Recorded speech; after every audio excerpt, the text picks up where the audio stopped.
Hello and welcome to this continuing first look exploring session looking at The Phoenix by Thomas Middleton. We've had a reasonable amount of enjoyment with The Phoenix so far, a couple of exposition issues towards the end of the session, and but a panoply of exciting characters for a character actor to chew the scenery with. It would be fair to say it is an actor's dream, some of it, and then occasionally an actor's nightmare, as occasional nominative determinism strikes again. So we're going from scene 7 we're going just with scene numbers rather than trying to look for an act division, and we're going to be continuing our journey through the middle of the play to find out what's going to happen with that wonderful stalwart figure of Phoenix, and what's going to happen with all the other reprobates that he encounters along the way. So reading The Phoenix and Tangle today is Alan in Suffolk. Reading Fidelio, Knight, Suitor and Constable is Lois in London. Oh, no, I'm sorry. That was me yesterday. Sorry. It's very early in the morning. Reading Captain Jeweler's Wife, Fucato and Furtivo is... Hi, I'm Lynn, and it's early. It's 6:18 in the morning here in the northwestern United States. Also, I'm a little under the weather. So that's my excuse. Yes. So everyone be gentle with Lynn today. It's we will get you through this. We will get you through this. Reading Castiza, Servant and Falso is Lynsey Beauchamp, actor in Kirkcaldy, Scotland. And reading Proditor, A Cry, potentially some other people, potentially stage directions, and potentially covering for me towards the end of the session is... Hi, I'm Greg, and I'm a man of many talents, apparently. And I'm your host, Robert Crighton. I will be reading stage directions, and hopefully we will have a late arrival joining us to read Latronello and Nice. Otherwise, we'll be passing those parts around the rest of the room later on. But without further ado, we're going to do a little short opening gambit to just sort of get us back in the room with Scene 7. Enter Phoenix and Fidelio. Fear not me, Fidelio. Become you, that invisible rope maker, the scrivener, that binds a man as he walks, yet all his joints at liberty, as well as I'll fit that common folly of gentry, the easy affecting venturer, and no doubt our purpose will arrive most happily. Chaste duty, my lord, works powerfully in me, and rather than the poor lady my mother should fall upon the common side of rumour to beggar her name, I would not only undergo all habits, offices, disguised professions, though e'en opposite to the temper my blood holds, but in the stainless quarrel of her reputation, alter my shape forever. I love thee wealthier, thou hast a noble touch. By this means, which is the only safe means to preserve thy mother from such an ugly land and sea monster as a counterfeit captain is, he resigning and basely selling all his estate, title, right, and interest in his lady, as the form of writing shall testify, what otherwise can follow but to have a lady safe delivered of a knave? I am in debt for my life to the free goodness of your inventions. Oh, they must ever strive to be so good, who sells his vow is stamped the slave of blood. And exeunt. So for those who arrived late to the theatre, this is a nice sort of just returning to an element that wasn't fully laid out earlier in the play, but was sort of, if you are paying attention, you're going, ooh, someone just mentioned earlier, you need to get a scrivener mate. And while Phoenix and Fidelio were in the room, and they didn't really pick up on it in that moment. And there is part of me wondering whether actually this little bit of unit of action should live at the end of that scene we did the other day with the lawyer and the justice and the lawyer and the setup that we had then. I mean, it has a sort of functional value here. Of it sort of reminds us who Phoenix and Fidelio are at this stage in the play. But in terms of just setting up plot, I'm just sort of wondering about where you put things. Or because in that earlier scene that we did the other day, they could have just had a sort of light bulb moment of going bing, and just do that visually. But I don't know why I'm so eager to make interventions in this script. Yesterday we were talking about moving things around a bit.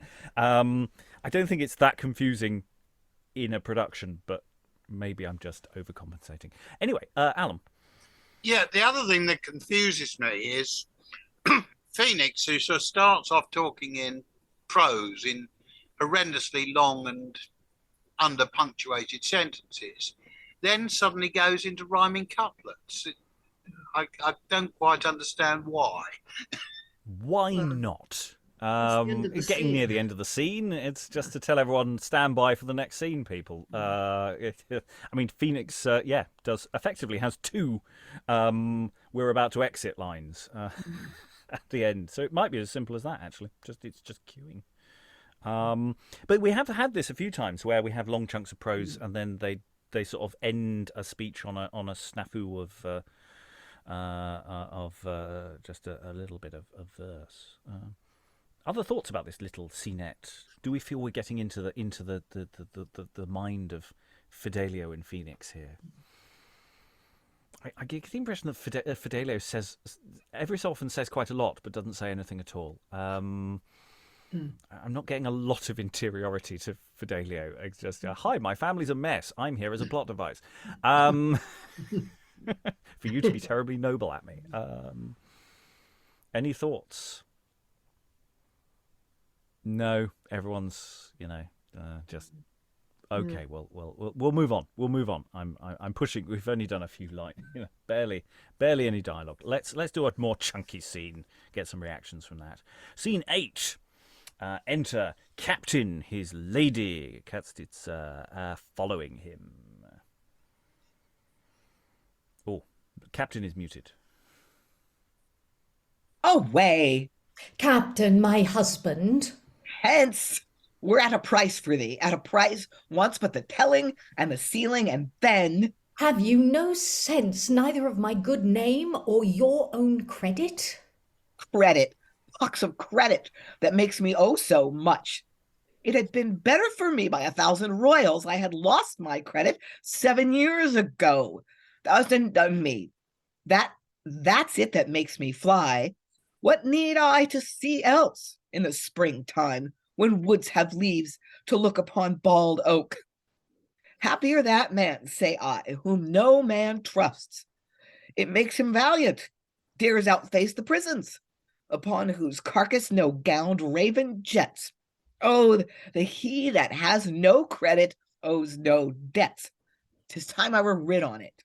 Oh, why do you so wilfully cherish your own poison and breathe against the best of life, chaste credit?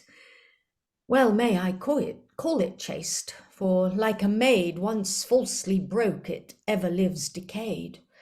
O Captain, husband, you name that dishonest, by whose good power all that are honest live.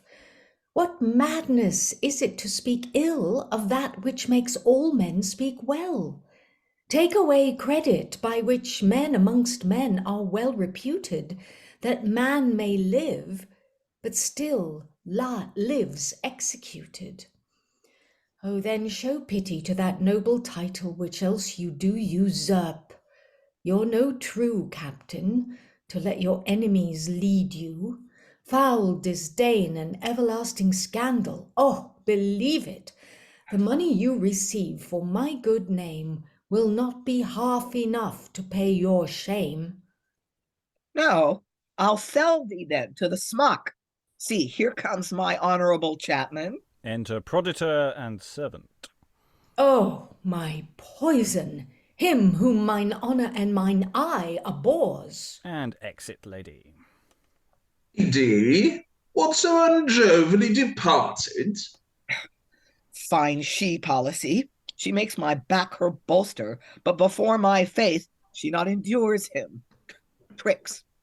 Captain, how haps it she removed so strangely? Oh, for modesty's cause a while, my lord.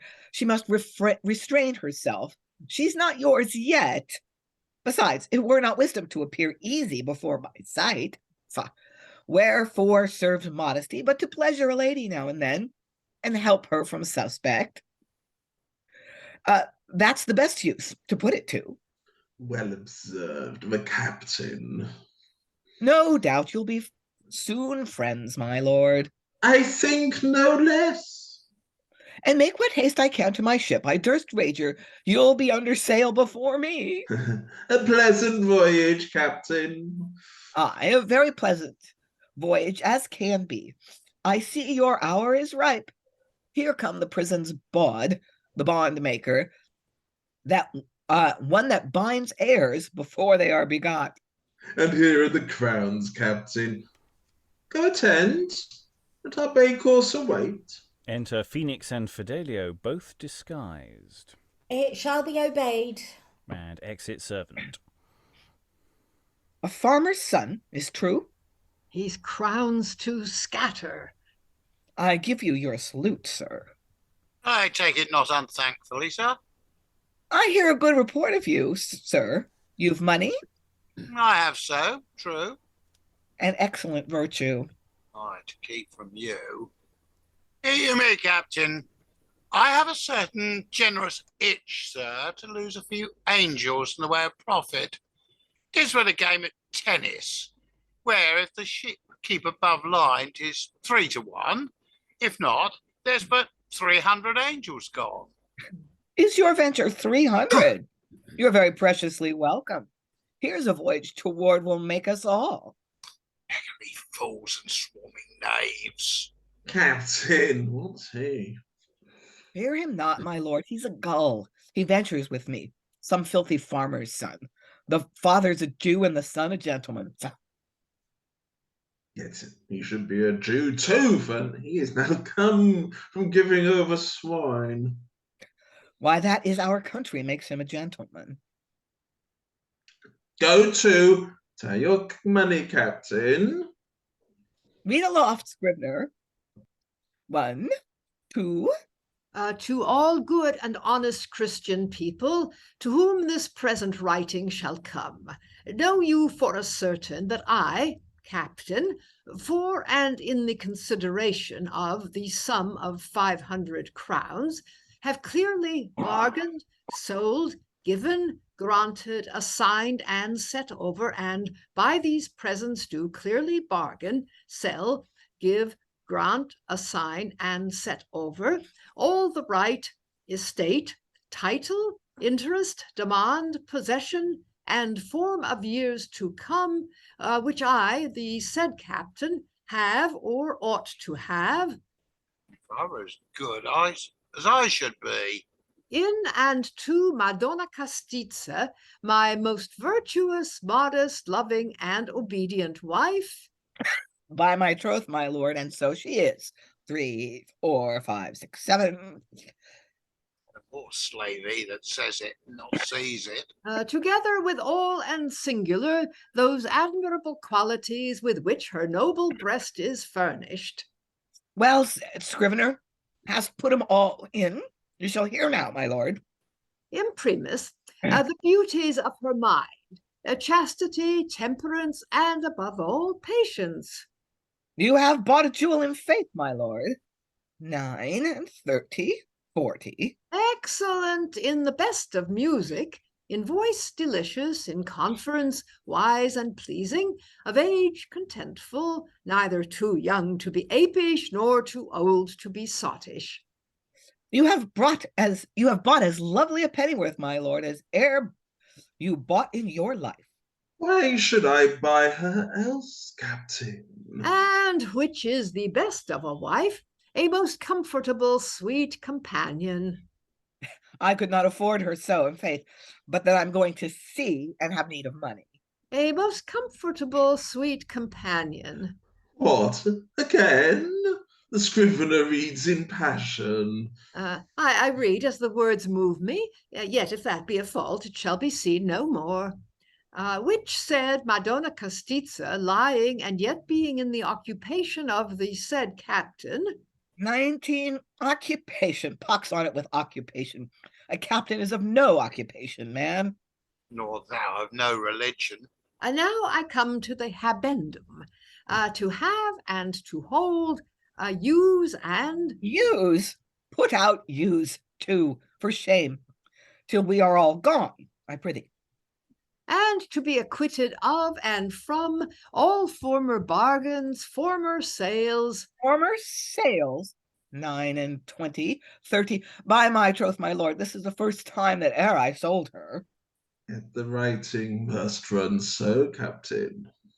Let it run on then. 9 and 40, 50. Former sales, grants, gifts, grants, surrenders, re-entries.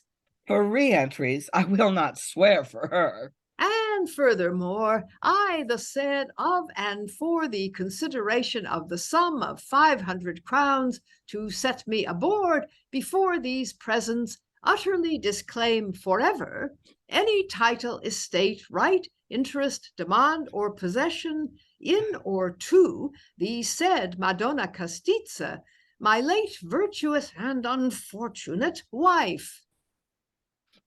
Fortunate indeed, that was well placed. As also neither to touch, attempt, molest, or encumber any part or parts whatsoever, either to be named or not to be named, either hidden or unhidden, either those that boldly look abroad or those that dare not show their faces. Faces? I know what you mean by faces, scrivener. That's a great figure in faces.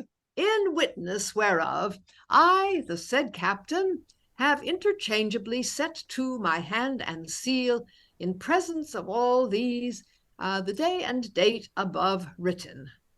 Very good, sir. I'll be ready for you presently.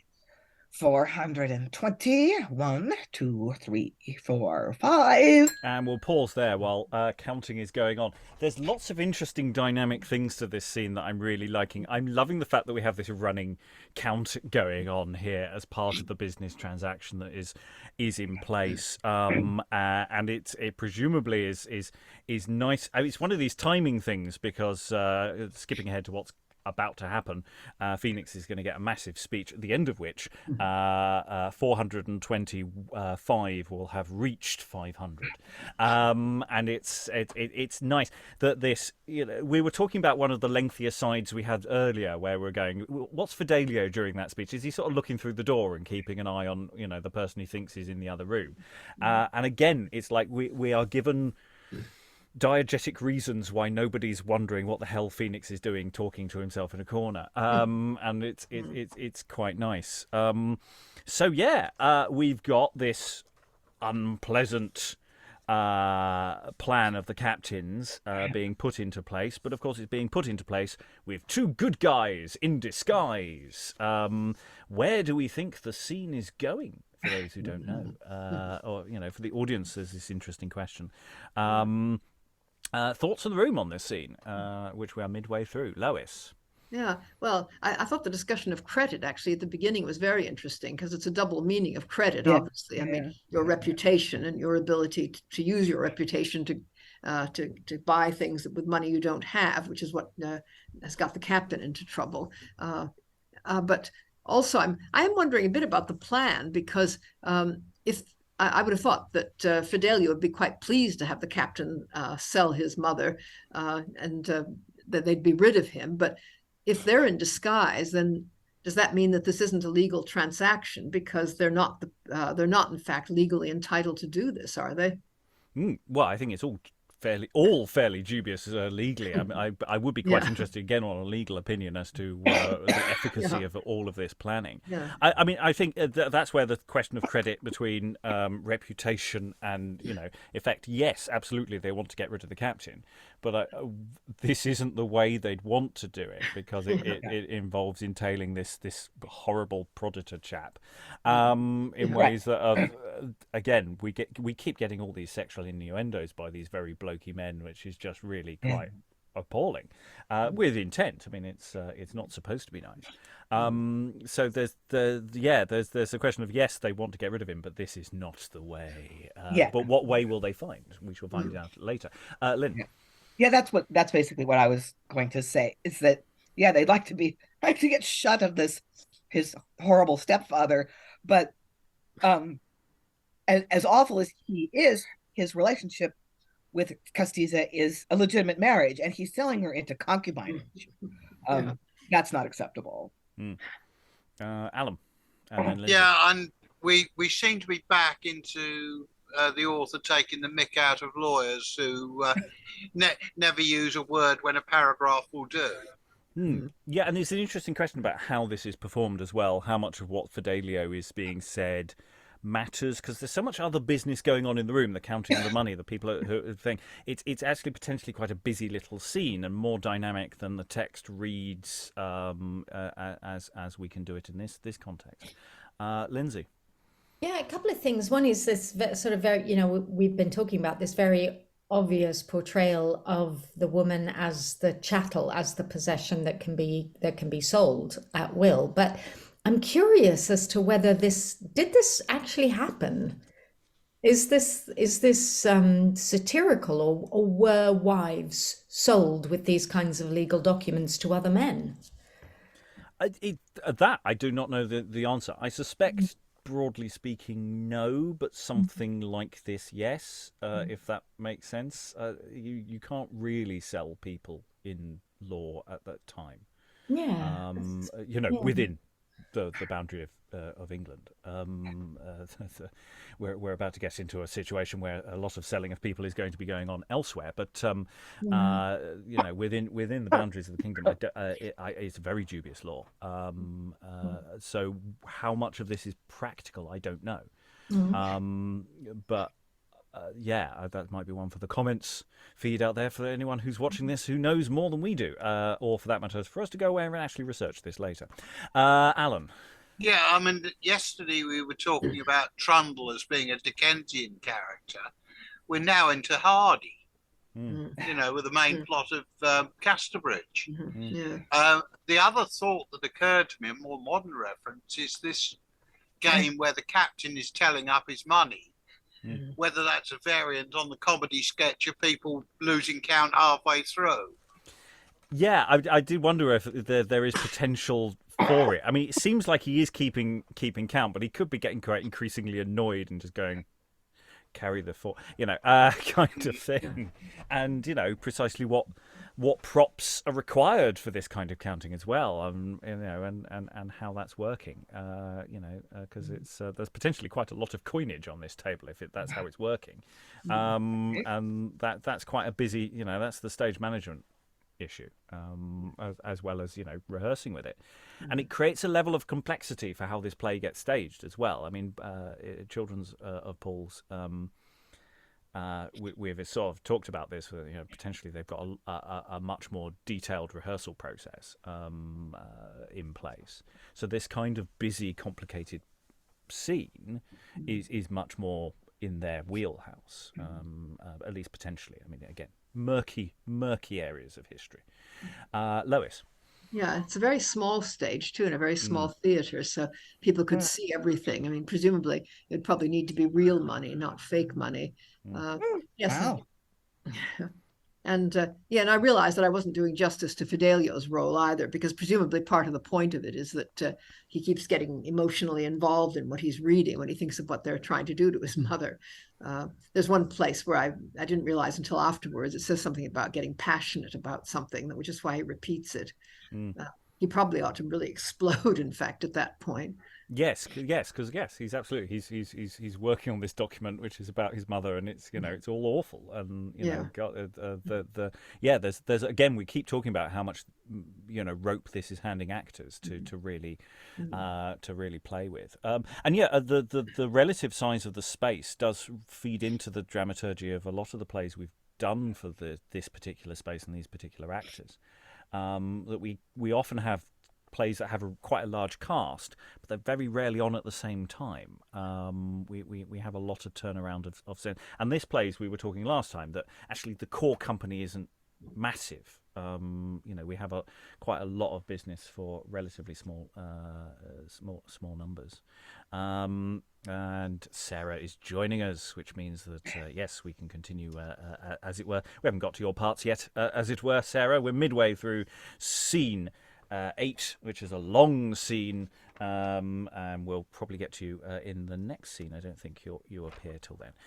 So you can get into it. We're in the middle of a long speech or about to start a long speech by Phoenix in the middle of scene 8, which is where we'll take it on from now, I think, unless anyone has any additional thoughts about what we've read so far. No. Okay. Phoenix. They're still counting the money. 421, 2, 3, 4, 5. You've got until 500 ready or not. Of all deeds yet, this strikes the deepest wound into my apprehension. Reverend and honourable matrimony, mother of lawful sweets, unshamed mornings, dangerless pleasures, thou that makest the bed both pleasant and legitimately fruitful. Without thee, all the whole world was soiled bastardy. Thou art the only and greatest form that puts a difference between our desires and the disordered appetites of beasts, making their mates those that stand next their lusts. Then, with what base injury is thy goodness paid? First, rare to have a bride commence a maid, that does beguile joy of the purity, and is made strict by the power of drugs and art, an artificial maid, a doctored virgin, and so deceives against the glory of his bed, a foul contempt against the spotless power of sacred wedlock. But if chaste and honest, there is another devil haunts marriage. None fondly loves but knows it. Jealousy, that wedlock's yellow sickness, that whispering separation every minute. And thus the cause takes its effect or progress. The most of men in their first sudden furies rail at the narrow bounds of marriage and call it prison, when 'tis most just that the disease of the prison, jealousy, should still affect them. But oh, here I am fixed to make sale of a wife, monstrous and foul, an acted whore in nature, cold in soul. Who that has man in him could so resign to make his shame the poesy to the coin? Right in faith, my lord, fully 500.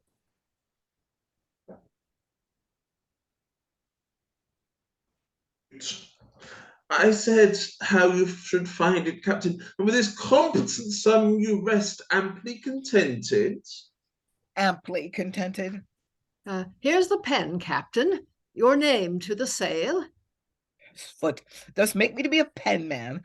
I protest I could ne'er write more than A, B, C, those 3 letters in my life. Why, those will serve, Captain. I could ne'er get further. Would you have got further than ABC?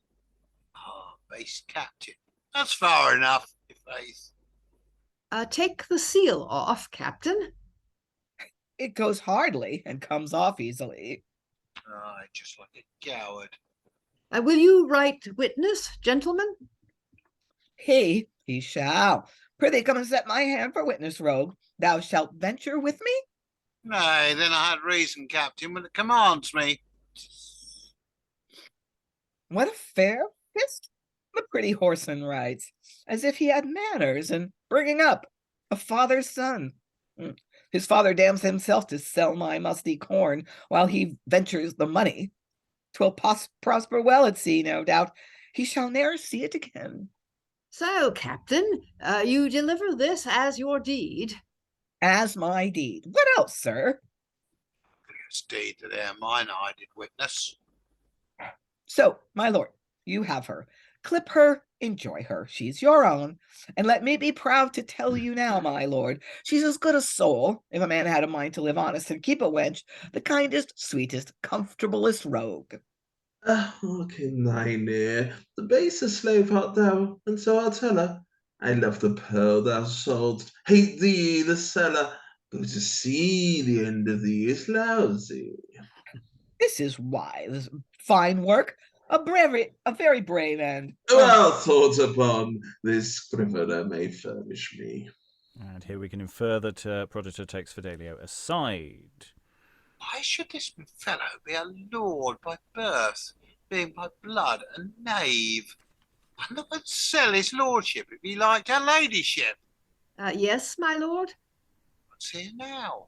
I have employment for a trusty fellow, bold, sure. What if he be a knave, my lord? There thou comes to me, why he should be so, and men of your quill are not unacquainted. Indeed. All our chief living, my lord, is by fools and knaves.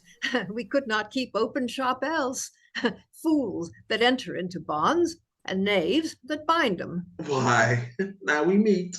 And as my memory happily leads me, I know a fellow of a standing estate, never flowing. I durst convey treason into his bosom and keep it safe 9 years.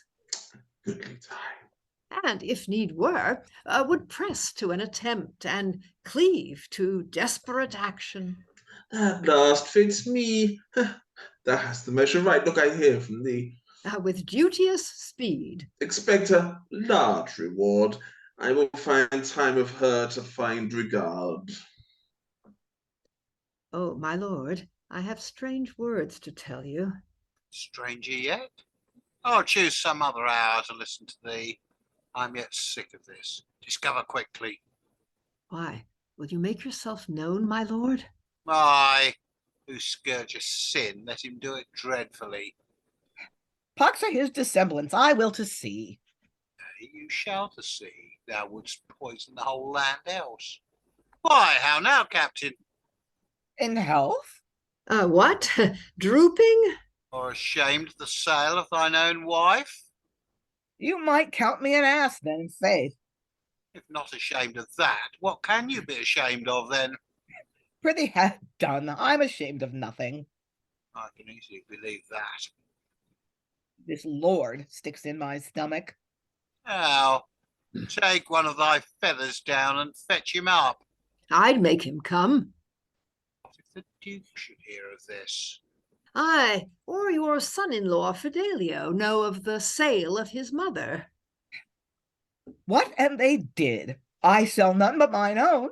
As for the Duke, he's abroad by this time, and for Fidelio, he's in labor. In labour? What call you traveling? That's true, but let me tell you, Captain, whether the Duke hear on't, or Fidelio know on't, or both, or neither, 'twas a most filthy, loathsome part. A base, unnatural deed. And they discover themselves and grab the captain. Slay the fool! Ha! Hoo! Oh! Thou hateful villain, thou should choose to sink to keep thy baseness shrouded. And enter the lady Castiza. Ugly wretch. Who hath laid violence upon my husband, my dear sweet captain? Help! Lady, you wrong your value. Call you him dear that has sold you so cheap? I do beseech your pardon, good my lord. And kneels. Rise. My abused mother. My kind son, whose liking I neglected in this match. Not that alone, but your far happier fortunes. Is this the scrivener and the farmer's son? Fire on his lordship, he told me they travelled. And see the sum sold out to buy that jewel more precious in a woman than her eye, her honour. Nay, take it to your lady, and I judge it too slight a recompense for your great wrong, but that his riddance helps it. What he undoes me! I am a rogue and a beggar. The Egyptian plague creeps over me already. I begin to be lousy. Thus happily prevented, you're set free, or else made over to adultery. To heaven and to you, my modest thanks. Monster, to sea! Spit thy abhorred foam where it may do least harm. There's air and room. Dangerous in a chamber, virulent venom unto a lady's name and her chaste breath. If past this evening's verge the dukedom hold thee, thou art reserved for abject punishment. I do beseech, your good lordship, consider the state of a poor, downcast captain. Captain. Off with that noble title. Thou becomest it vilely. I ne'er saw the name fit worst. I'd sooner allow a pander a captain than thee. More's the pity. Sue to thy lady for pardon. I give it without suit. I do beseech your ladyship not so much for pardon as to bestow a few of those crowns upon a poor unfeathered rover that will truly pray for you, and wish you hanged, as any man breathing. I give it freely, all. Nay, by your favour, it will contain you, lady. Here, begone. You slaves like slaves. Wealth keeps their faults unknown. Well, I'm glad yet. I've liberty, and these. The land has plagued me, and I'll plague the seas. Exit, Captain.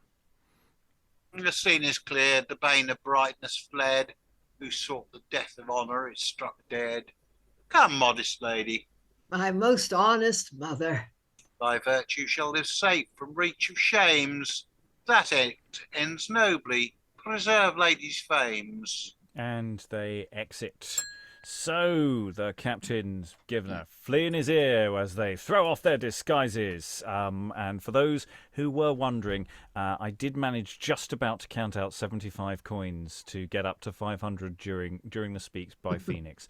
You have to have a system. You can't do it one coin at a time, but you can do the counting accurately. So yeah, bit of business there that has been given. You know, I suspect Middleton did stop every so often in the speech and just go, okay, yeah, that works, or they trimmed it back a bit or something, just to make sure there was enough room, just to make sure that it could all be swept into a bag in a neat way. So yeah.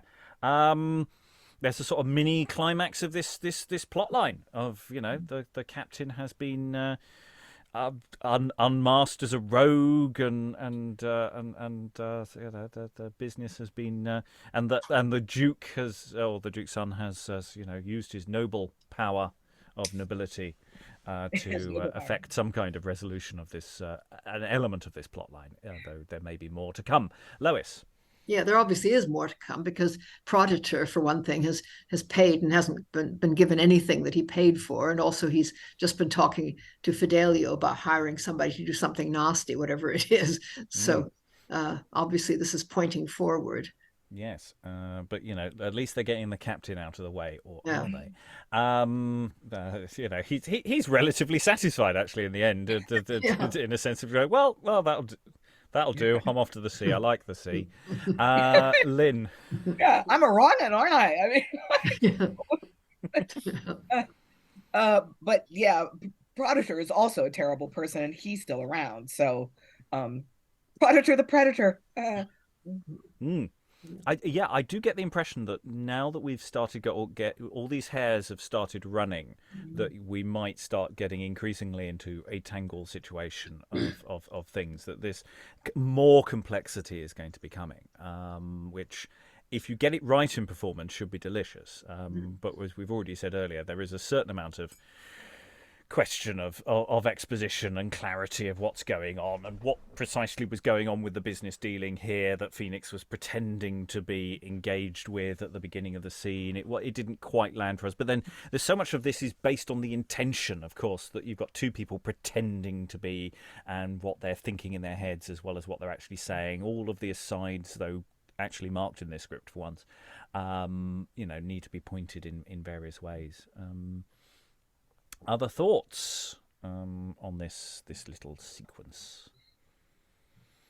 Big scene as well. You know, this is a play that's alternating really quite tiny scenes with really quite big scenes. So it's interesting how the ebb and flow of that functions. And I'm curious, as an indoor performance, where the act divisions might have lived as well, actually, because presumably it did have act divisions, even though this version we haven't engaged in that. Lois?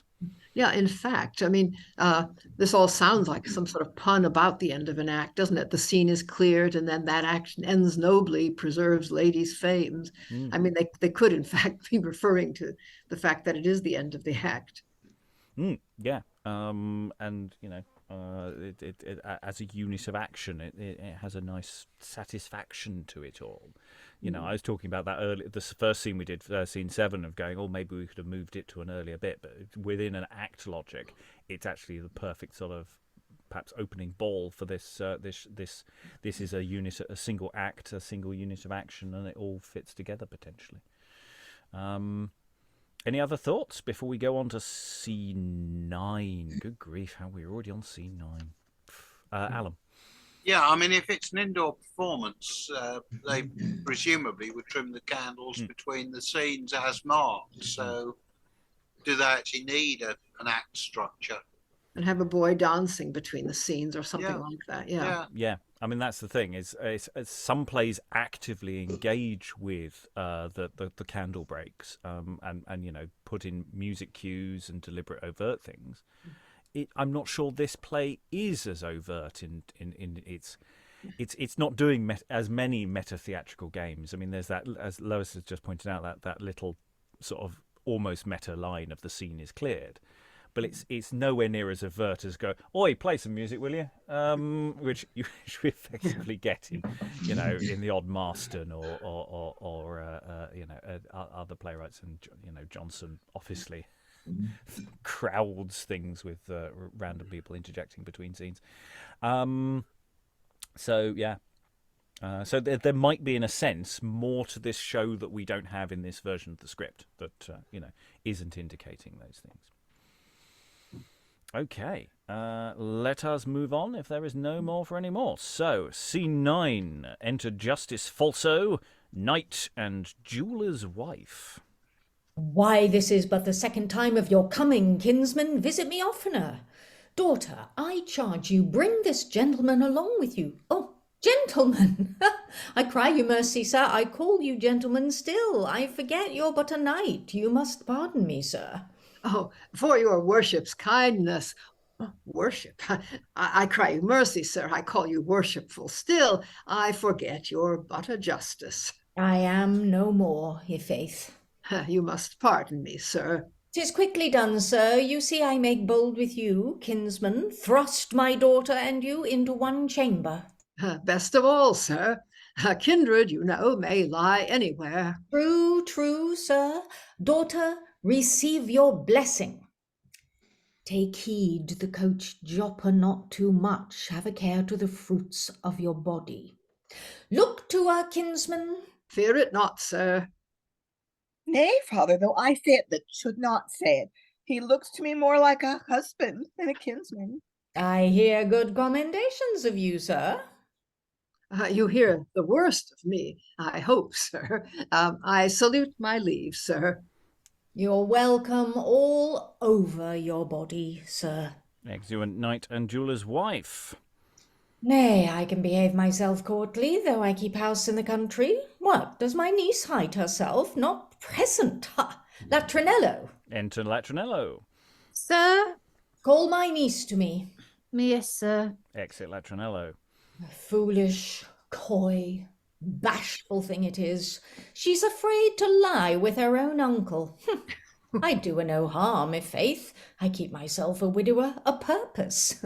Yet the foolish girl will not look into it.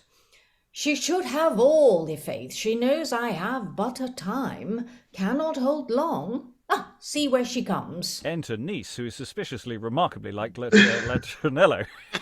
But it's lucky. It's like you never see them in the room at the same time. No. Pray, whom am I, niece? I hope you're yourself, uncle to me and brother to my father. Oh, am I so? It does not appear so, for surely you would love your father's brother for your father's sake, your uncle for your own sake. I do so. Nay, you do nothing, niece. In that love which becomes you best, I love you. How should I know that love becomes me best? Because 'tis chaste and honourable. Honourable. It cannot become me then, niece, for I'm scarce worshipful. Is this an age to entertain bare love without the fruits? When I received thee first, I looked thou shouldst have been a wife unto my house, and saved me from the charge of marriage. Do you think your father's £5,000 would have made me take you else? No, you should ne'er have been a charge to me. As far as I can perceive yet by you, I've as much need to marry as e'er I had. Would not this be a great grief to your friends, think you, if they were alive again? Would be a grief indeed.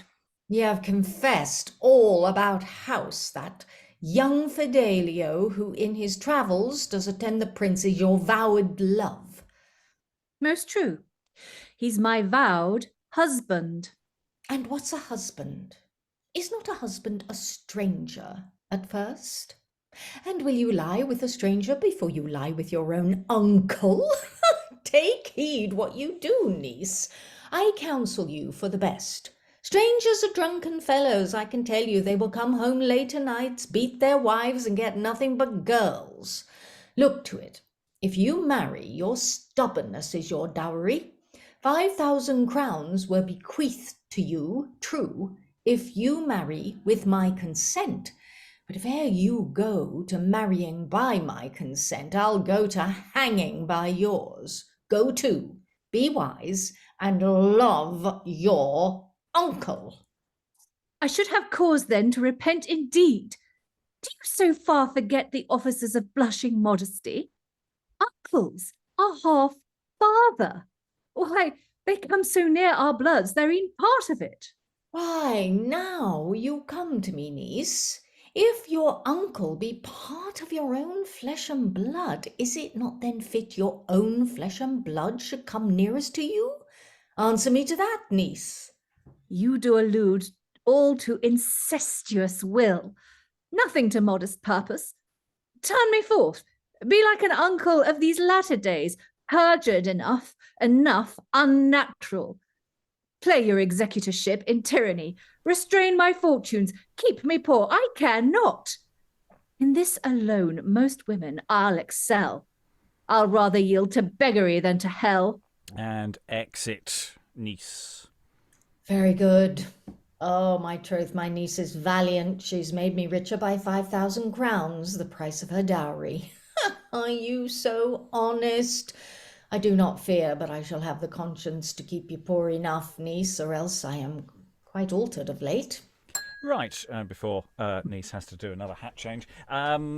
So, they're intimated in aside in earlier scenes, but we weren't quite sure if it was going to go full incest. But no, it's going there. Come and sit on your uncle's lap there. Yeah,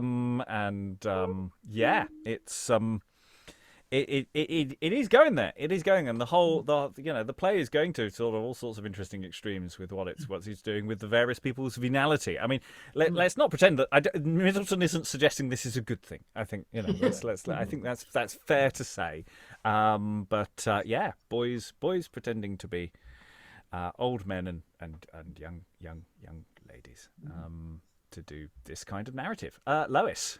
Yeah, something I always find interesting in Middleton is that he loves to give people arguments for the most appalling things. I mean, we've already had the captain explaining why credit is a bad thing, even a good reputation, and now we've got the uncle explaining that he's got it all worked out. He doesn't have to get married, which is expensive, and he can just keep his niece, who ought to be closer to him after all than anybody else, and she can do all the things a wife does, but he doesn't have to pay her presumably.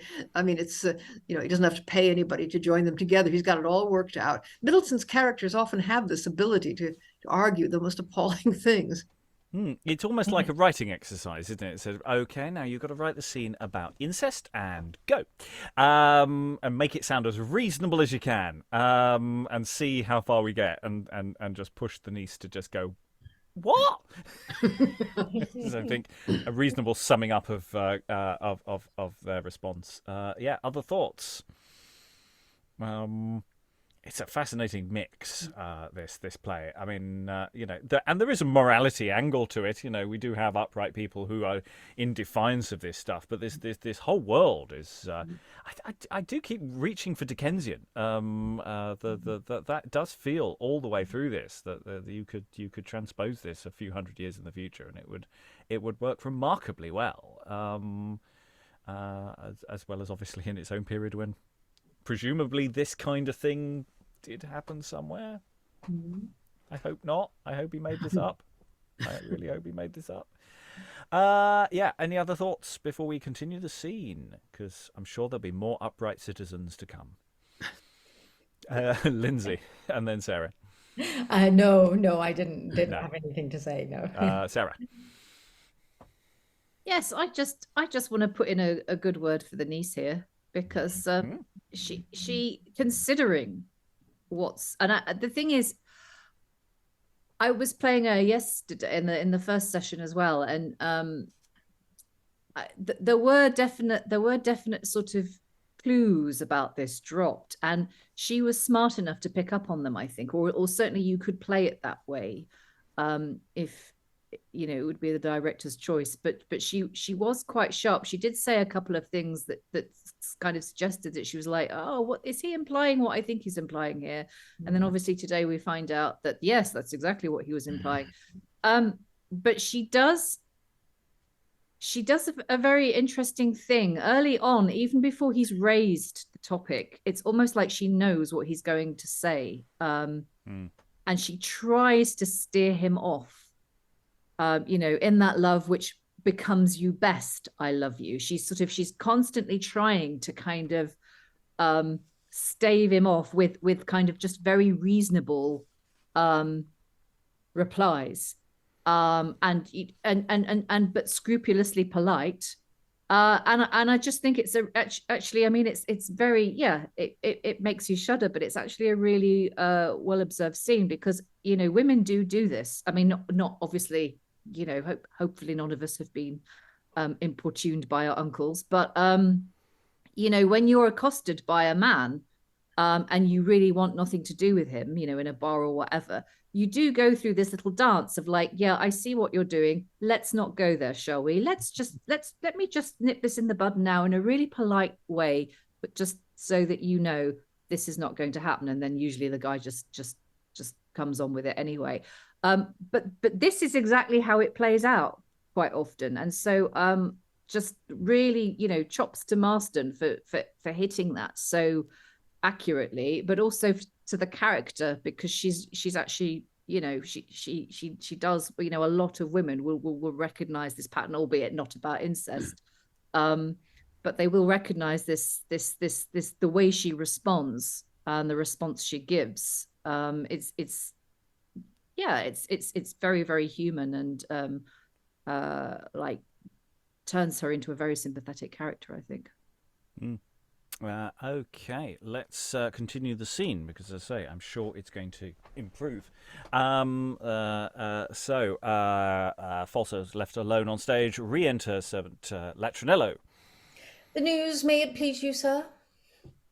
Sir, there's an old fellow, a kind of law driver, entreats conference with your worship.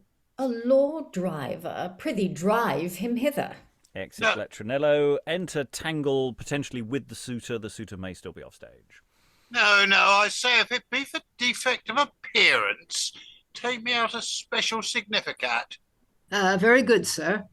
Then, if he purchases an alias or capias, which are risks of custom, only to delay time, your crescendo does you night service. That's nothing at all. Get your distringus out as soon as you can for jury. I'll attend your good worship's coming out. I prithee, attend me. I'll take it kindly, a volante. What, old Signor Tangle? I am in debt to your worship's remembrance. My old master of fence, come. I have not exercised this 12 moons. I've almost forgot all my law weapons. They're under fine and recovery. Your worship shall easily recover them. I hope so. When there? Enter Latronello. Sir? The rapier and dagger foils instantly. Exit Latronello. And what's thy suit to me, old Tangle? I'll grant it presently. Nothing but this, sir, to set your worship's hand to a commendation of a knave whom nobody speaks well on. The more shame for him. What was his offence, I pray? Vestras deducti culpas. Nothing but robbing a vestry. Oh, what? Alas, poor knave. Give me the paper. He did but save the churchwardens a labour. Come, he has done a better deed in't than the parish is aware of. To prevent the knaves, he robs but seldom, they once a quarter. Methinks 'twere part of good justice to hang 'em at year's end when they come out of their office, to the true terrifying of all collectors and sidemen. Your worship would make a fruitful commonwealth's man. Constable lets them alone, looks on, and says nothing. Alas, good man, he lets 'em alone for quietness' sake, and takes half a share with 'em.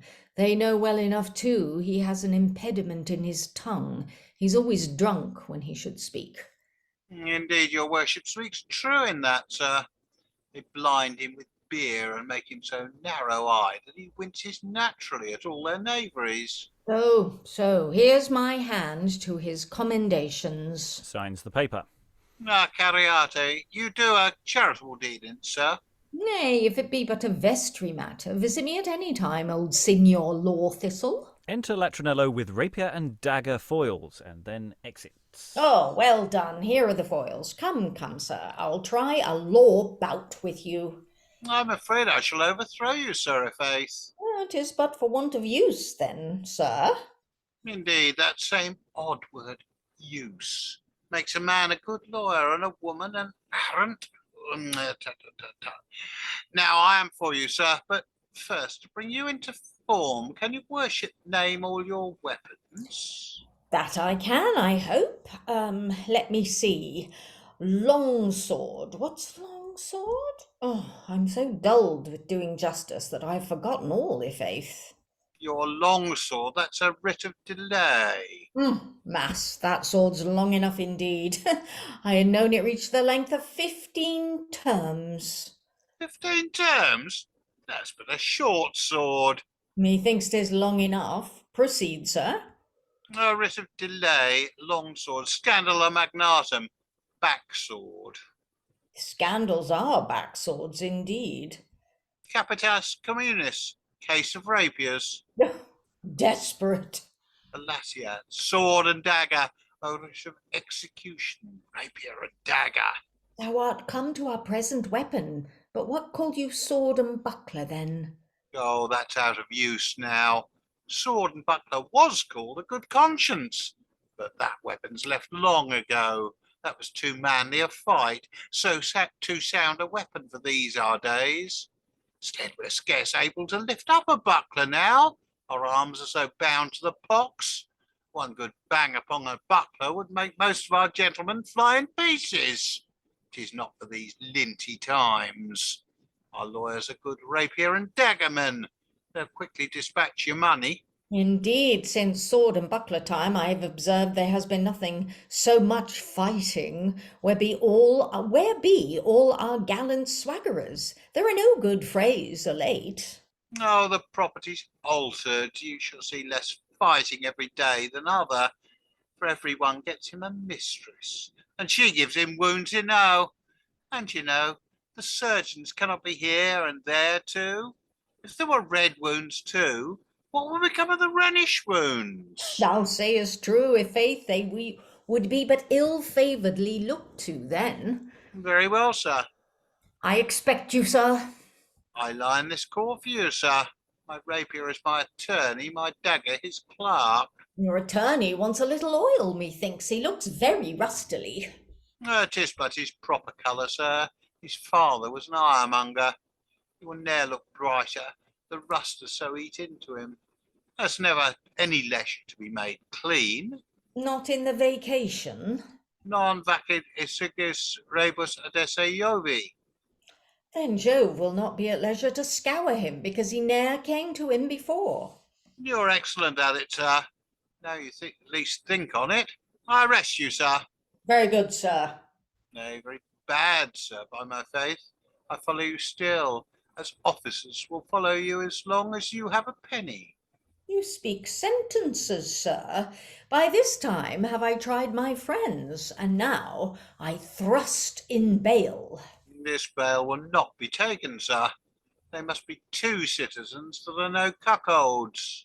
My lady, then I'm like to lie by it. I had rather 'twere 100 that were. Take heed, I bring thee not a nisi prius, sir.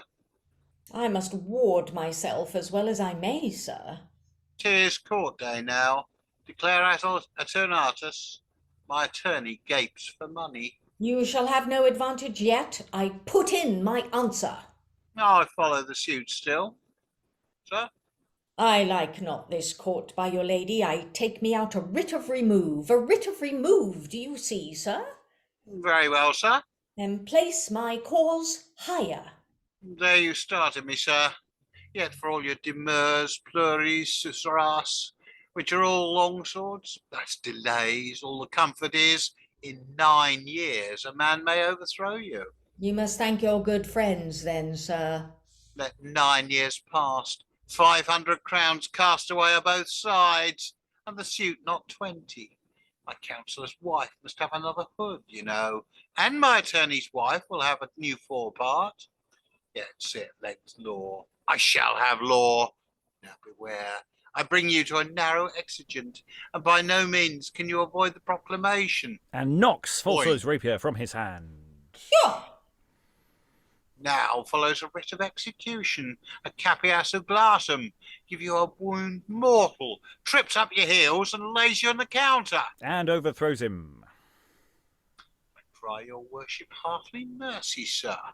Thought we had been at law together, adversarius contra serversium, by my troth. Oh, reach me thy hand. I ne'er had such an overthrow in my life.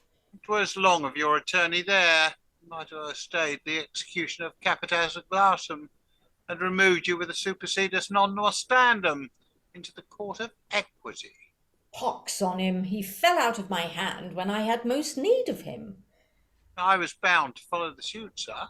Thou couldst do no less than overthrow me. I must needs say so.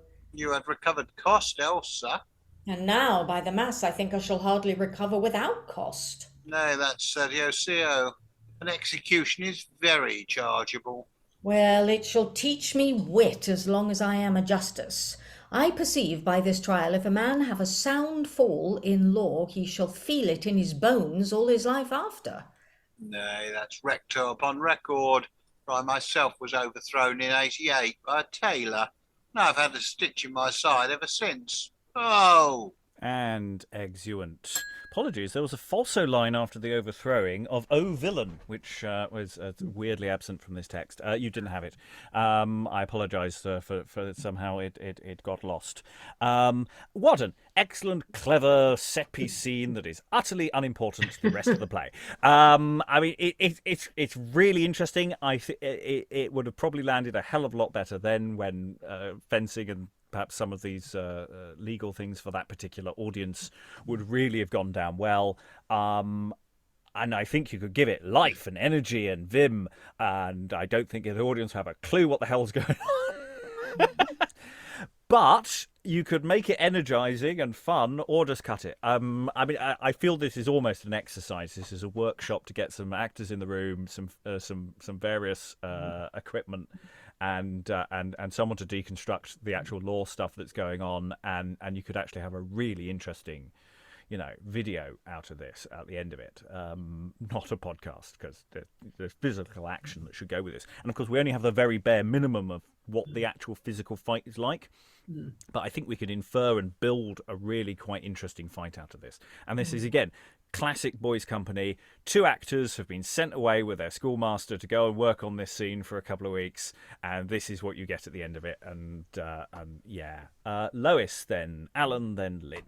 Gosh, yes, there's a lot to say about this, actually. I'll try not to say it all because everybody else has ideas too, I'm sure. But I mean, one thing since I've read a fair amount of Middleton, he really does like games on stage. I mean, we end up with a game at chess, but there's also the world tossed at tennis, which is a whole masque in which the world is the tennis ball and everybody's throwing it to everybody else, and then there are references to barley break, in the Changeling. And anyway, he clearly tends to see life almost in those terms, and this seems to be the first example of it.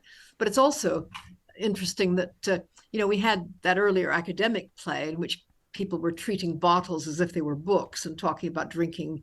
They kept saying they were sampling a book when they were actually drinking out of a bottle.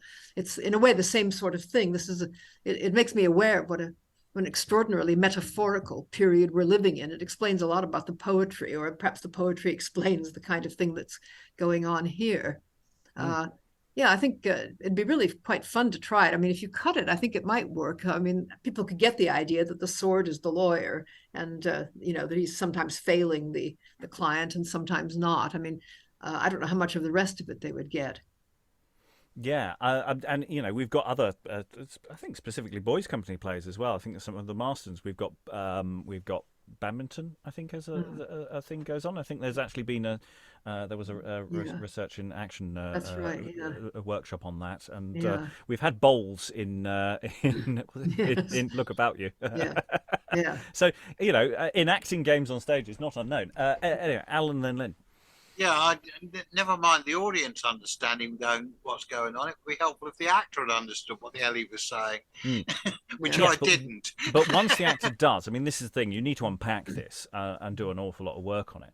And once you do, then I think you can clarify a lot for an audience. I don't think we could ever get all of it across. No. I think Lois's point that, maybe trim it back a bit, and because it's a long scene. Within the scene, we've had the unit of action that is important in the scene, which is the bit with the niece, and then we have this set piece, and it is all about displaying the actor, really. I mean, there isn't really any plot here at all, beyond that these two reprobates know each other. That's all you needed to establish, really. Lynn? No, I didn't have anything. No, nothing. Okay. Any other thoughts? Sarah? Yeah, it's not much of a thought, really. It's just that in the first session, I was like, oh, I really want there to be a good long scene between Tangle and Falso. And this was not the scene I was expecting.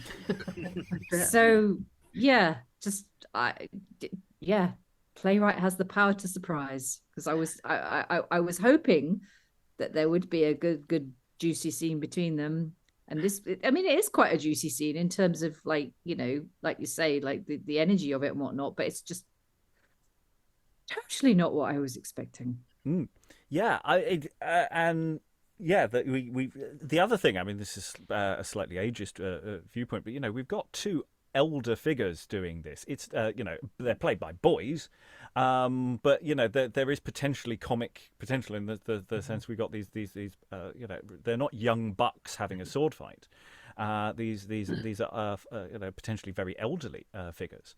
We were having that hints about how old was Tangle, and he's sort of intimating that he'd been there for quite a long time. And so there is a question of the potential of what actually they're doing and how energized that is, and there's aspects there that might reap rewards as well. Okay, let's go into scene 10 then, another lengthy one, and at last a hint that maybe there's an act break with a much more palpable cue here. Scene 10, toward the close of the music. So perhaps there was an interval here for candles trimming, and they knock up the concert. So towards the close of the music, the justices' three men prepare for a robbery. Robbery, people. And exit. Enter Justice Falso Untrust. Why, Latronello, Furtivo, Fucato, where be these lazy knaves that should trust me? Not one stirring yet. Follow! Follow! Follow! What news there? This way! Follow! Follow! Hark, you sluggish soporiferous villains, there's knaves abroad when you are abed. Are ye not ashamed on't? A justice's men should be up first and give example to all knaves. Enter two of his men, Latronello and Fucato, tumbling in false beards. Beseech your good worship. Your worshipful worship. Thieves, my two-hand sword, I'm robbed in the hall. Latronello, knaves, come down, my two-hand sword, I say. I, Latronello, I beseech your worship. Thou, Latronello, thou liest, my men scorn to have beards. We forget our beards. They take off their false beards. Now, I beseech your worship, quickly remember us. How now? Hey, there's no time to talk of how now. 'Tis done. Follow, follow, follow. For Mark in a livery is not able to keep life and soul together. We must fly out once a quarter. 'Tis for your worship's credit to have money in our purse. Our fellow Furtivo is taken in the action. Pox on him for a lazy knave. Would he be taken? They bring him along to your worship. You're the next justice. Now or never show yourself a good master, an upright magistrate, and deliver him out of their hands. Nay, he shall find me apt enough to do him good, I warrant him. He comes in a false beard, sir. Sfoot, what should he do here else? There's no coming to me in a true one if he had one. The slave to be taken. Do I not keep gelding swift enough? The goodliest geldings of any gentleman in the Shire. Which did the horse and knave ride upon? Upon one of your best, sir. Stand and deliver. Upon stand and deliver, the very gelding I choose for my own riding? As nimble as Pegasus the flying horse yonder, go shift yourselves into your coats, bring hither a great chair and a little table. With all present speed, sir. And Latronello, Aye, sir. sit you down, and very soberly take the examination. I'll draw a few horse heads in a paper, make a show. I hope I shall keep my countenance. Exeunt Latronello and Fucato. Pox on him again. Would he be taken? He frets me. I have been a youth myself. I've seen the day I could have told money out of other men's purses. Well, mass, so I can do now. Nor will I keep that fellow about me that dares not bid a man stand. For as long as drunkenness is a vice, stand is a virtue. But I would not have him taken. I remember now betimes in a morning I would have peeped through the green boughs and have had the party presently, and then to ride away finely in fear, 'twas e'en venery to me, i'faith, the pleasantest course of life. One would think every woodcock a constable and every owl an officer. But those days are past with me, and, oh, my troth, I think I am a greater thief now, and in no danger. I can take my ease, sit in my chair, look in your faces now, and rob you, make you bring your money by authority, put off your hat, and thank me for robbing of you. Oh, there is nothing to a thief under covert baron. And we're just going to pause there just to take it. It's like Middleton just doesn't want to tell you in advance what's actually going on. It's like just suddenly the Falso comes on, these brigands come, he thinks he's being robbed. Actually, no, it's his own servants. They're wearing false beards. They've been robbing somebody else. One of them got caught. The person who's got caught is being brought to him. Can you get him off, please? By the way, he's got a false beard on too. Okay, Latronello, you sit down there and look important. Yes, I'll draw some doodles on a bit of paper while I'm there. I mean, it's a delicious scene. I absolutely love it. But once again, it's like none of this has been signposted in advance at all. If he just said my rogues go out robbing people at night because it's what they do, as a sideline, that would be fine. But it's just like, set it up, man. Because it's really fun. But I again, even knowing it was coming, I was sort of going, oh right, okay. I mean, it does explain it, but it always explains it after. Anyway, thoughts, Lois and Sarah. Well, there's even a kind of meta-theatrical joke, I guess, because of that bit about false beard, and then there's no coming to me in a true one, if he had one, because of course the kid wouldn't have had a real beard. Yes. And I love it's his horses stand and deliver. My favourite one. It's like Pegasus. It's lovely. Sarah. Yeah, I love that too. And I also love the fact it was like, well, you don't pay us enough. So we have to go out once a quarter and rob people. Yeah. And it's, it's to your credit that we do this, because then it's like, it looks like we've got money, so it looks like you're paying us well, but actually we just have to go out and rob people. It's fine. And it was the matter of fact way in which she said it. It was just hilarious. I really enjoyed that.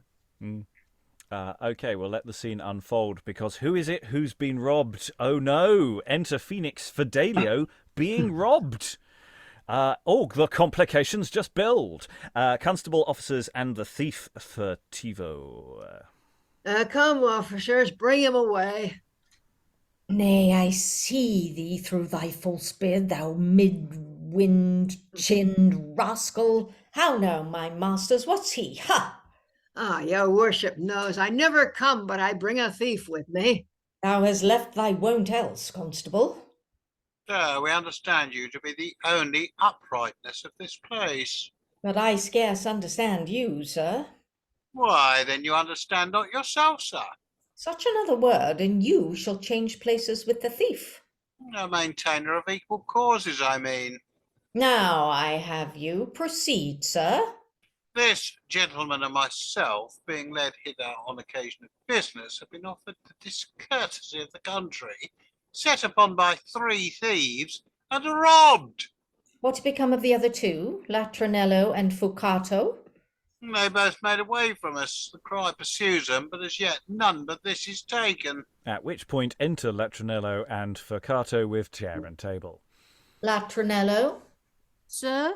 Take his examination. Yes, sir. Let the knave stand single. Thank your good worship. Has been a suitor at court, sure. He thanks me for nothing. He's a thief now, sure. That we must know of him. What are you, sir? A piece next to the tale, a serving man. By my troth, a pretty phrase, and very cleanly handled. Put it down, Latronello, thou mayst make use on't. Is he of honour, or worship whom thou servest? Of both, dear sir, honourable in mind and worshipful in body. Why, would one wish a man to speak better? No, sir, they most commonly speak best that do worst. Say you so, sir? Then we'll try him further. Does your right worshipful master go before you as an example of vice, and so encourage you to this slinking iniquity? He's not a lawyer, is he? He has the more wrong, sir, both for his conscience and honesty. He deserves to be one. Pity he's a thief, i'faith. I should entertain him else. Aye, if he were not as he is, he would be better than himself. No, 'tis well known, sir, I have a master the very picture of wisdom. For indeed he speaks not one wise word. And no man but will admire to hear of his virtues. Because he ne'er had any in his life. You write all down, Latronello? I warrant you, sir. So sober, so discreet, so judicious. And above all, of most reverend gravity. I like him for one quality. He speaks well of his master. He will fare the better. Now, sir, let me touch you. Aye, sir? Why, serving a gentleman of such worship and wisdom, such sobriety and virtue, such discretion and judgment as your master is, do you take such a beastly course to stop horses, hinder gentlewomen from their meetings, and make citizens never ride but of a Sunday, only to avoid morning prayer? And you? Is it because your worshipful master feeds you with lean spits, pays you with Irish money, or clothes you in northern dozens? Far be it from his mind or my report. 'Tis well known he kept worshipful cheer the day of his wife's burial, pays our 4 mark a year as duly by 12 pence a quarter as can be. His wisdom swallows it. And for northern dozens, fie, we were ne'er troubled with so many. Receiving then such plenteous blessings from your virtuous and bountiful master, what cause have you to be thief now? Answer me to that, Gear. 'Tis even as a man gives his mind to it, sir. How, sir? For alas, if the whole world were but one trade, traffic would be nothing. If we were all true men, we should be of no trade. What a pitiful world would be here. Heaven forbid we should all be true men. Then how should your worship's next suit be made? Not a tailor left in the land. Of what stuff would you have it made? Not a merchant left to deliver it. Would your worship go in that suit still? You had more thieves about you than those you have banished, and be glad to call the great ones home again to destroy the little. A notable rogue. Oh, my troth, a fine knave, and he's answered me gloriously. What wages will thou take after thou art hanged? More than your worship's able to give. I would think foul scorn to be a justice then. He says true, too, i' faith, for we are all full of corruption here. Hark you, my friends. Sir? By my troth, if you were no crueller than I could find it in my heart to let him go. Could you so, sir? The more pitiful justice you. Nay, I did but to try you. If you have no pity, I'll have none. Away, he's a thief, to prison with him. I am content, sir. Are you content? Bring him back. Nay, then, you shall not go. I'll be as cruel as you can wish. Content?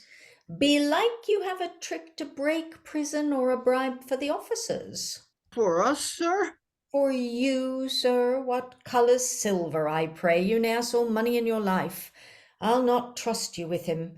Latronello and Fucato, lay hold on him. To your charge I commit him. Oh, I beseech you, sir. Nay, if I must be cruel, I will be cruel. Good sir, let me rather go to prison. You desire that? I'll trust no prison with you. I'll make you lie in mine own house, or I'll know why I shall not. Merciful sir. Since you have no pity, I will be cruel. Very good, sir. You please us well. You shall appear tomorrow, sirs. Upon my knees, sir. You shall be hanged out of the way. Away with him, Latronello and Fucato. Officers, I discharge you my house. I like not your company. Report me as you see me, fire and fuel. If men be Jews, justices must be cruel. Exit everyone apart from Phoenix and Fidelio. So, sir, extremes set off all actions thus, either too tame or else too tyrannous. He being bent to fury, I doubt now, we shall not gain access into your love, or she to us. Oh, most wishfully, here she comes. And enter Niece. Is that she? This is she, my lord. A modest presence. A virtue bless you, lady.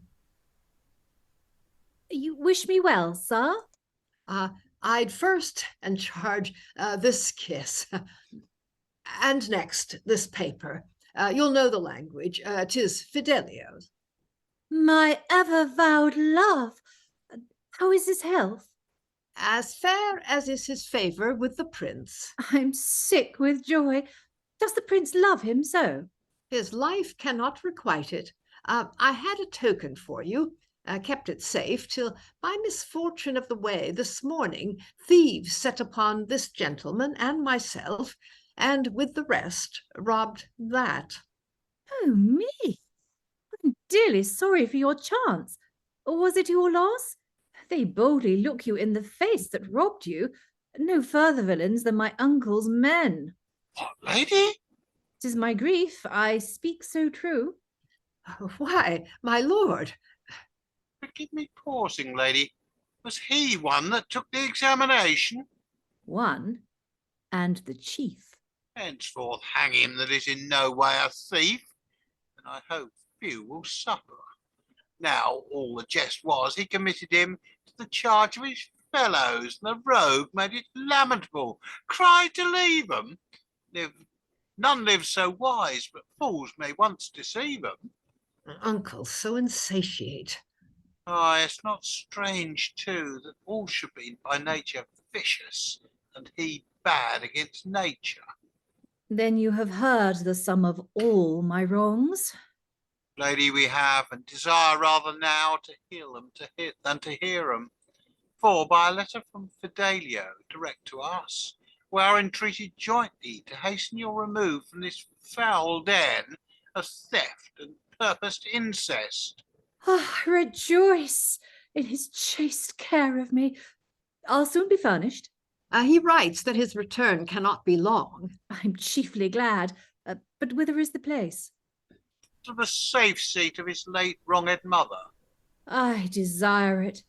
Her conference will fit mine. Well, you prevail. At next grove we'll accept you. I'll not fail. And they exit. So we've got another really nice set piece, though it is engaging in plot of this. Oh no! Don't send me to prison, my lord. Please, please, prison. No, I will send you to my house with the comfy sofa and use. No, not comfort and no, don't do that. And it is really nicely done, and the way what have become of the other two, and my two servants who happen to be the same people. It plays those ironies really, really nicely. And then of course Nice comes in and explains that you've just been robbed by the person who judged you, and they know what's going on, and that does feel like where we'd put the interval, doesn't it? Even though we do have the problem of the earlier break where people exit and then immediately come back on again because that's where an interval lived. This feels like this might be a good place to sort of go, right, we've got all the balls in the air now. Kind of thought. Thoughts about the judicial process. It's a really nice scene. Really enjoyed that scene. It's a lot of fun. Definitely. He came back after the interval and went, "Yeah, I've got a scene for you. This will wake you up. Keep you going." Sarah. We're doing this on stage. I would just love Latronello. There's something about him, even though he's a blackguard.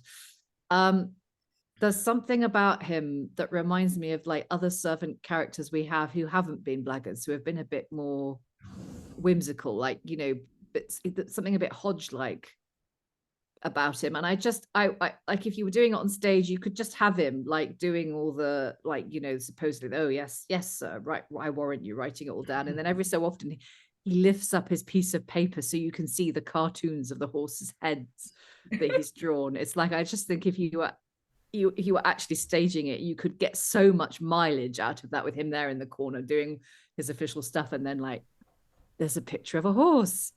There's a portrait of another horse. This is my favorite horse. This is a donkey. You just go on and on through the whole scene.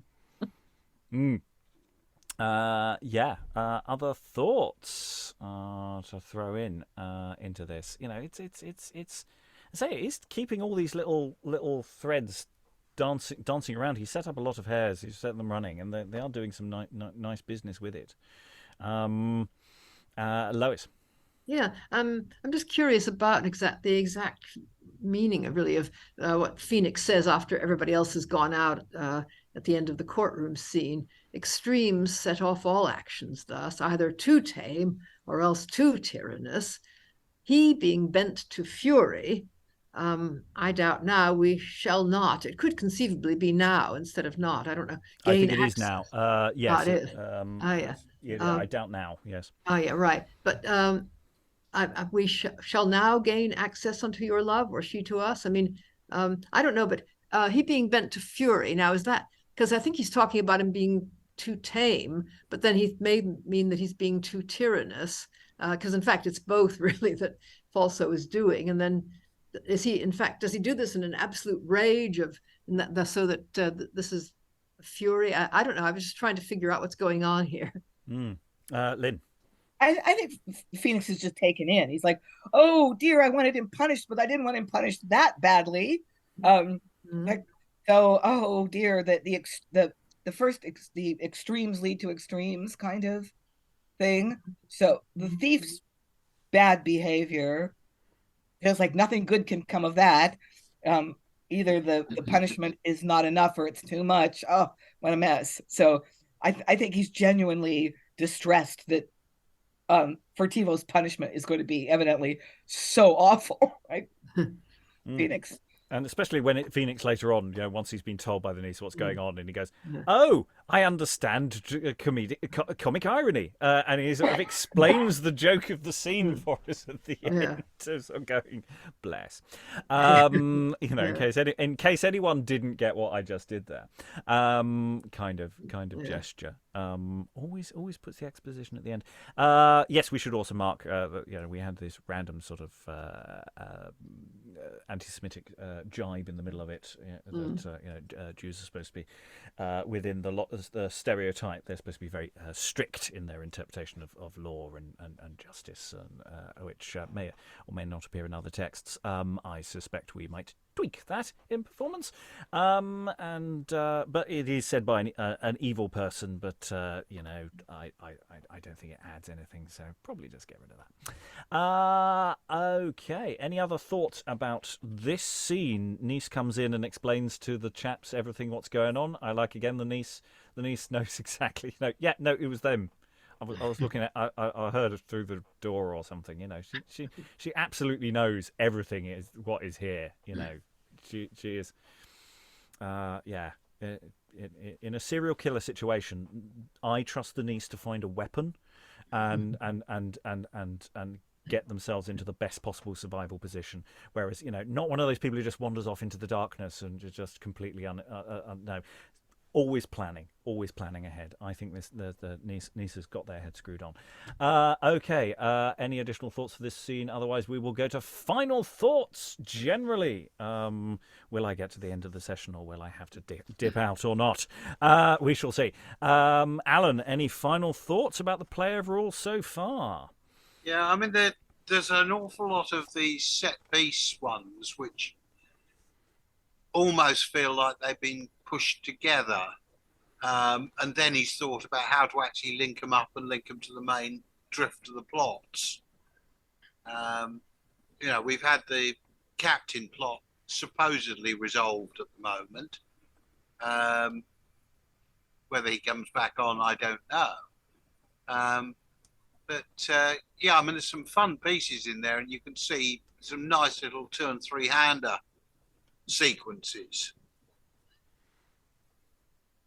in there.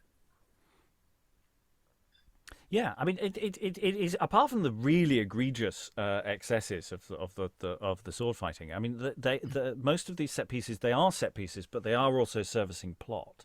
I mean, it's like I was disappointed that Tangle and Falso didn't do something with their relationship. It didn't set up another hair, and that was disappointing. That's why that scene feels cuttable.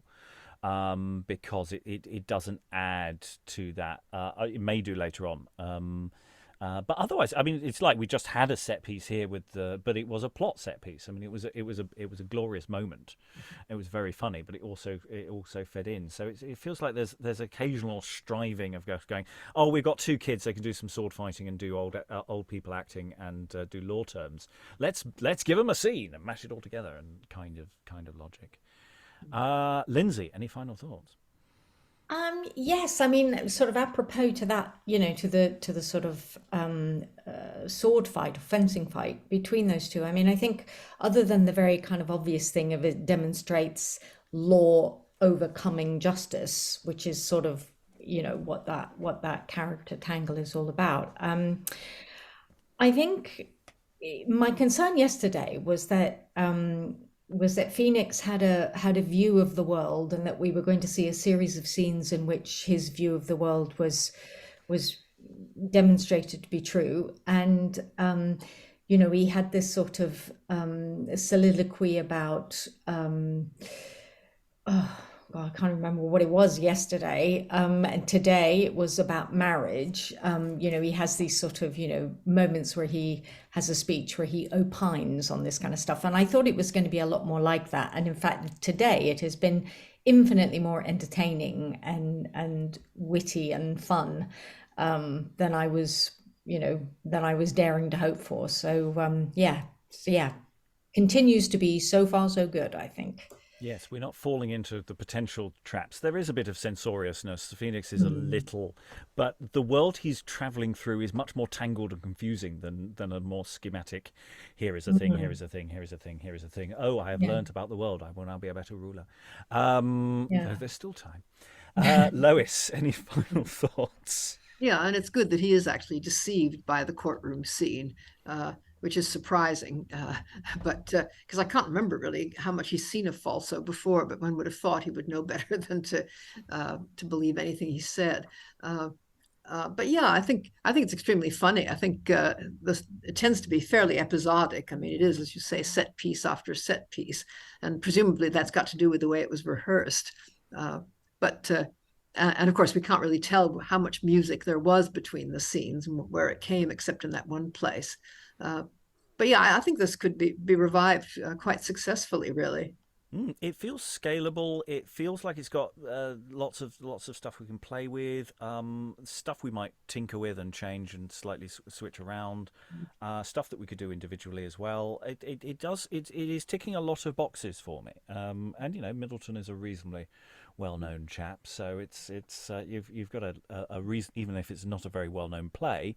There's a reasonable kicker to it.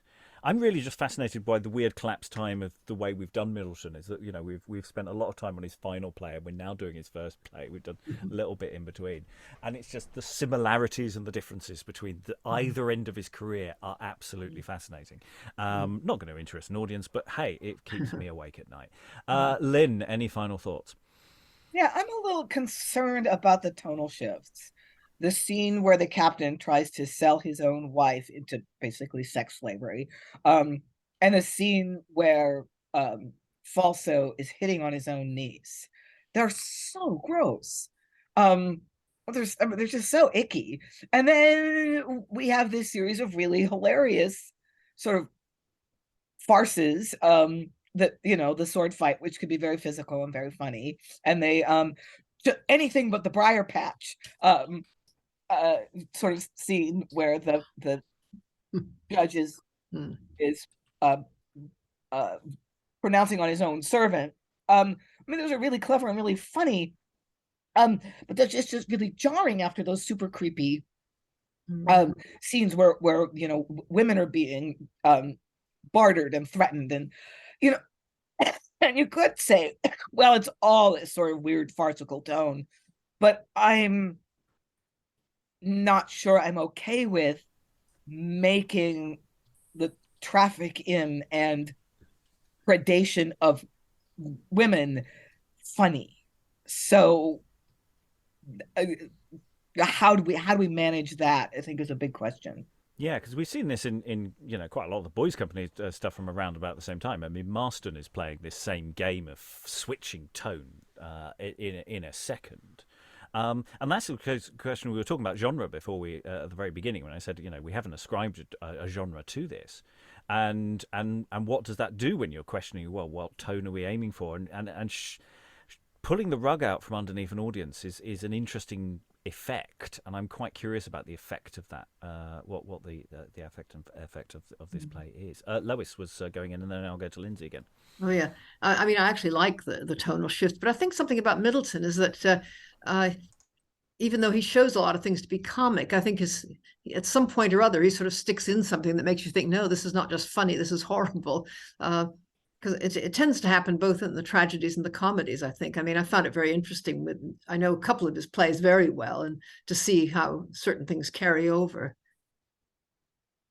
Yes. Oh, something else I should say. I mean, the reason I was playing that Constable is drunk is that I think that was signaled ages back. There was a bit where somebody said something about getting a constable that's never called for except when he's drunk or something. It seemed to me really odd that unless he's going to turn up later being a significant figure in the plot, I can't make out quite what was the point of that. But again, these funny little touches that just sort of stick in everywhere, that he seems to be tying things up without almost telling you that he's tying them up. Lynsey. Yeah, no, I just wanted to say briefly about what what Lynn was talking about the tonal shift and predation and trafficking of the female characters. And I think this, it's absolutely, and there's anti-Semitism there as well and that kind of thing. But I do I do wonder whether the fact that it was played by boys would have for contemporary audiences taken any kind of sting out of that, that aspect to it. I don't know. I think it does seem to feed from the play world. It's not like we're getting random moments where we're going, why is this happening? The play world is one of almost constant venality. And so it is a difficult one to sort of, because I'd be tempted, I'd worry about tinkering on that, because of sort of whether the piece sort of falls apart around you. And of course, this is always the ultimate question that we have, is actually we won't know until we start presenting these things before an audience, what an audience actually does. We can only make guesses and try and make some choices and see what comes out the other side. Sarah, any final thoughts? Yes, I have many final thoughts. Yes, I don't know. I personally feel that if it was played well by a boys' company, then the sting would still be there. And I actually don't mind it. Like Lois, I think that sting is warranted, because the tonal shifts for me, and the fact that there are a lot of set pieces strung together, I think is one of this play's strengths. And also the fact that you don't find out stuff until after it's happened, because we've had a lot of references to Dickens, and it does have a really Dickensian quality to it, this play, but it's also reminding me strongly of Vanity Fair, which is another 19th century novel. Not the plot of the main novel, but there's a bit at the beginning of that novel which is kind of like a prologue. It's called Before the Curtain, and in that, Thackeray sort of, as himself, he's not actually, he's the author of the piece, but he's like the producer of the play, is how he presents himself. And it's just a few paragraphs in which he talks about the fact that he's going to present Vanity Fair, the world with all its virtues and vices. And the fact is, in his opinion, there's way more vice than there is virtue. So you'll see a lot of venal, nefarious characters here, but you'll also see good people as well. And he talks about, the characters being his puppets, and how, the story that they're going to present. And you're going to just see everything. You're going to see the whole world. You're going to see all sorts of different people doing all sorts of different things. And it's just going to be this glorious mishmash of Vanity Fair, all the vanities of the world in one place. And this play is really reminding me strongly of that. And I think that would be, and the fact that we have this figure, it's called the Phoenix, and he's like this sort of framing figure, but he's not actually terribly involved in a lot of the plot. I mean, he's got more involved because he's now, he's been before the justice, but it's almost like he is an observer on the outside. He's not even the hero, because Fidelio is the hero, really. He is going to be the one who presumably gets the girl at the end. If this is a comedy, I'm fairly certain it is. So he's just kind of there on the outside, being drawn in occasionally, but then retreating back. And I just think the whole thing works wonderfully. And the set pieces and the shifts in tone and the fact that you don't quite know what's happening until after it's happened, all plays into that, all feeds into that. And I think it's kind of wonderful. I'm really enjoying it, nefariousness and all. And the other thing I would say about the tonal shifts with regard to the female characters, I think the fact, I missed most of the stuff with the captain and the wife scene at the beginning, so I can't comment on that, but certainly the bit with the niece. Horrendous though that scene is, I think it's saved by the fact that the niece is such a smart cookie, and as Rob said, is there with the right weapon, crouched in the survival position. She's a heroine with some gumption, I think, even though she doesn't have a lot to say, and so she has even though she has no agency on the page in terms of her position, I'll take away your dowry, I'll force you into this. She kind of creates her own agency just by saying no. And I think the sting is there, but I think she is more than capable of dealing with this situation. And so I think that is the thing for me that takes the edge off it and stops it being, it's like a moment where you're looking like this through your fingers, but it's not an actual moment where you're going to go, no, turn it off, because, you know, she does handle herself in that situation. So yeah, I'm loving it. I'm loving the whole, all the shifts and everything. The fact that it's keeping you on your toes all the time by not actually giving you the information until you're halfway through the scene. I think you could do a lot with that. I think you could almost have if you went for the Vanity Fair angle, you could almost have a dumb show at the beginning of the play, where you had all the different characters, you know, wandering through the street.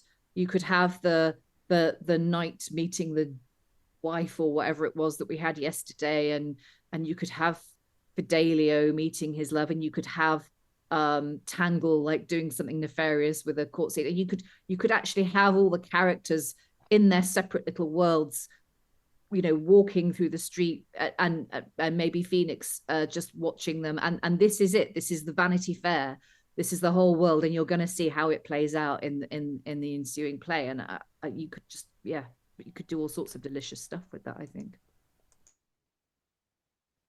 And Rob has just had to disappear. That was immaculate timing on his part, just as I stopped. Yes, so I shall be Rob for the final few moments. Has everybody had their last thoughts? Except me, I suppose. Greg, do you have any final thoughts? Yeah, no, that's what I was. Sorry, I wasn't trying to prompt that. I was just thinking. Before I gave them. One of my big questions is, what is the Duke up to? Has he died? With the actual Duke, you know, we haven't seen him since the start of the play, and yeah, I think the rape section was just horrendously uncomfortable, but also the niece was a strong character, which helped. Definitely jarred in the middle of that. But some great set pieces, and I love the swords and rapiers and all that. Any final thoughts? Final thoughts before we close the session? Oh, all right, well, thank you to, as Rob would say, thank you to all our wonderful readers. I'm afraid to say I haven't got a quote for the end of this. So thank you, Alan, to Lois, Lynsey, Lynn, Sarah, and of course to myself for brief appearances. And part 3 will be coming soon.